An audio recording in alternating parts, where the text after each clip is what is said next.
Another piece of Rashta's past catches up to her. Some secrets stay buried for a while, but the past always finds its way back. Let's continue the remarried empress. After learning that someone has been mixing abortion medicine into Rashta's meal, Navier prepares herself for the inevitable. She expects Sovieshu to summon her at any moment. Instead, nothing happens. Days pass without a single message. At first, she finds it strange. He isn't questioning her. He isn't accusing her. He isn't even speaking to her. Then she realizes this is his answer, the silent treatment. Why is it that whenever something bad happens to Rashta, Sovieshu always finds a way to blame her? Elsewhere, in the Imperial Palace, Sovieshu gives Marquis Karl his answer, because it is Empress's fault. He believes Marquis Varen's involvement points directly to Corsair, and Corsair will gladly cause trouble for the sake of his sister. Marquis Karl cautiously speaks up. Even if Marquis Varen purchased the abortion medicine, there is no evidence the Empress ordered it. But Sovieshu isn't persuaded. Navier is intelligent, smarter than almost anyone else. If she spoke poorly of Rashta in front of Corsair, then she would have known exactly how he would react. Marquis Karl remains silent. Sovieshu clenches his fist. He admits he is struggling to restrain himself. Part of him wants to drag Corsair in for questioning. Part of him wants to punish him immediately. Instead, he forces himself to remain patient. Marquis Karl quietly asks whether he wishes to receive the Empress. Sovieshu shakes his head. He is certain she has already left. Navier will never remain somewhere she believes she isn't wanted. Besides, he is still too angry to visit the Western Palace himself. Feeling exhausted, he asks Marquis Karl to accompany him on a walk. As they step outside, Sovieshu suddenly stops. Navier is standing there. She has been waiting for him all along. For the first time that day, he looks genuinely surprised. Navier calmly meets his eyes. I thought you would expect me to leave, so I decided to wait. Sovieshu studies her for a long moment. You never cease to surprise me, whether it's Rashta's recent incident or what you've just done. Navier answers without hesitation, and you remain just as predictable, both when it comes to Rashta or even now. For just a moment, neither of them looks away. Then Sovieshu's expression hardens once again. I don't believe you are in a position to be so haughty. I'm covering up a serious crime your brother committed. Navier says nothing. She lets him continue. Sovieshu is still trying to control his anger. This is why he didn't allow her inside. Instead, he wants her to investigate the matter herself. And if it truly turns out that Corsair is responsible, he expects her to return and apologize. The palace maid who attends Rashta, along with the imperial chef, has already been dismissed. Yet, despite all the commotion, the real culprit still hasn't been found. Navier can't help but wonder, if Sovieshu already knows someone purchased the abortion medicine, why isn't he exposing that person? Is he trying to make her feel guilty? The following day, Navier invites Marquis Varen to lunch. Their conversation begins casually, before naturally turning to the abortion medicine.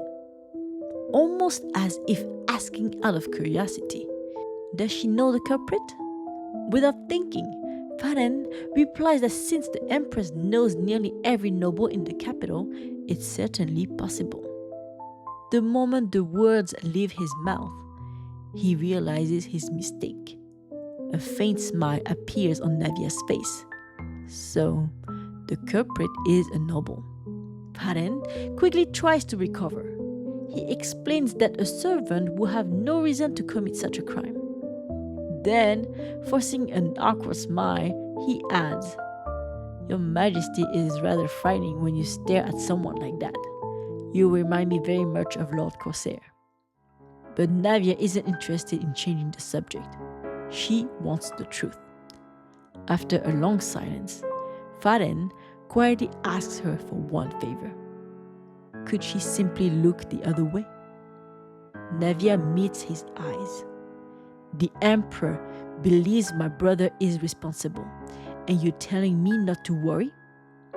Faden gently reassures her. There is no decisive proof linking Corsair to the crime.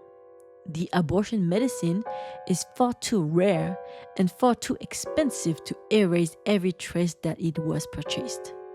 So instead, he fabricated evidence to make it appear as though someone else made use of the medicine. Navier's expression grows solemn. People close to her actually go this far.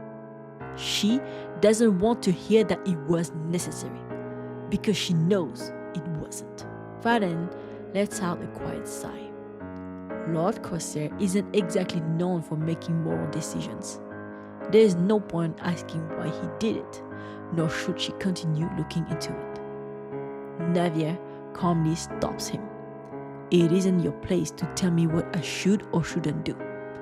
Then she adds just as firmly, she doesn't want abortion medicine to be used, no matter the reason. Not long afterward, an attendant announces the arrival of an envoy from the Western Kingdom. The Emperor and Empress receive the delegation together. After the customary greetings, the envoy presents King Heinrey's invitation. He respectfully asks the Emperor for permission to have the Empress attend the coronation as the head of the Eastern Empire's delegation. For a brief moment, Sovieshu turns and looks at Navier. His gaze lingers just long enough for her to understand. Then he answers the envoy himself.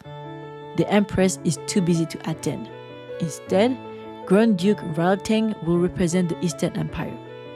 The envoy respectfully accepts the Emperor's decision. Once the audience is over, Sovieshu turns back to Navier. "Have you finished investigating the abortion incident?" Later that day, the familiar bluebird taps gently against Navier's window. Henry has written again. As she unfolds the letter, he admits he has been looking forward to seeing her again. The thought of seeing her fills him with great joy. Navier picks up her pen. She explained that urgent matters have come up with the Eastern Empire. As much as she wishes to attend, she is afraid she won't be able to make it. All she can offer are her sincere congratulations on his coronation. The moment she is done writing, the bluebird lets out an unusual loud chirp. Navier blinks in surprise. The little messenger quickly takes the letter and flies away. No matter what, Navier makes up her mind, even if it means swallowing her pride. She will report the results of her investigation to Sovieshu. Before she can even finish a sentence, Sovieshu raises a hand, stopping her. For a brief moment, Navier thinks he still expects the apology he demanded. Instead, he tells her to forget it. Perhaps he spoke in the heat of the moment. Either way, he intends to bury the incident, to protect her. But he has one warning. If something like this ever happens again, he will choose to protect his child. She is never to make the same mistake twice. Navier listens quietly. She offers no argument. Later, Sovieshu visits Rashta. Leaning closer, he gently rests his ear against her stomach, hoping to hear the baby. The movement accidentally wakes her. Seeing him there, Rashta smiles. Sovieshu asks how she is feeling. Rashta admits she mistook the effects of the abortion medicine for ordinary pregnancy symptoms. Her stomach still hurts a little. Then she lowers her voice. She believes she knows who tried to harm her and the baby, but she isn't going to say their name. Whoever it is, they must have felt cornered. Still, no matter who the culprit is, she hopes Sovieshu will protect their child. Rashta waits for an answer, but none comes. Meanwhile, back in the Western Kingdom, Heinrey sits in his office reading reports from the Eastern Empire. Most of them concern one particular subject, the shortage of mages. As he continues reading, a faint smile spreads across his face. Just then, someone taps against the window. McKenna has returned. After transforming back into his human form, he folds his arm. No thanks for all my hard work? Without changing his expression, Heinrey replies, I'll give you 10 extra days of vacation. McKenna immediately brightens. Then I don't need your thanks. With that settled, Heinrey opens Navier's letter. As he reads, the smile slowly disappears from his face. Navier won't be coming. McKenna quietly explains everything that has happened in the Eastern Empire. The abortion medicine, the rumors surrounding Lord Corsair, everything. Despite everything that is happening, Navier hasn't mentioned any of it in her letter. Perhaps she simply doesn't want Heinrey to worry. After a long silence, Heinrey reaches for another sheet of paper. This time, he writes to Urgie. McKenna watches him and lets out a weary sigh. The Eastern Empire? Again? Sometime later, after Rashta recovers, Sovieshu decides to hold a small gathering to lift her spirits. It is meant to be a modest gathering hosted by the Imperial family. But since no formal invitations are required, quite a number of nobles attend.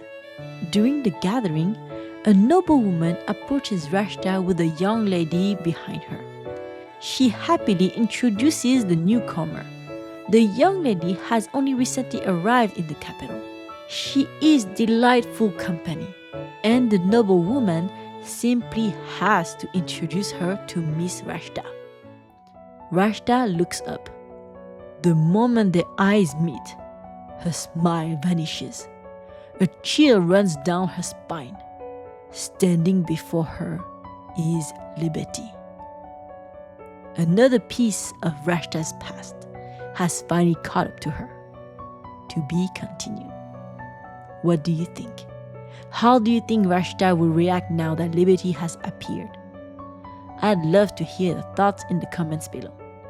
If you enjoyed today's episode, don't forget to like, subscribe, and turn on notifications so you will never miss the next chapter of the story. And as always, thank you for listening to Manga with me. Until next time.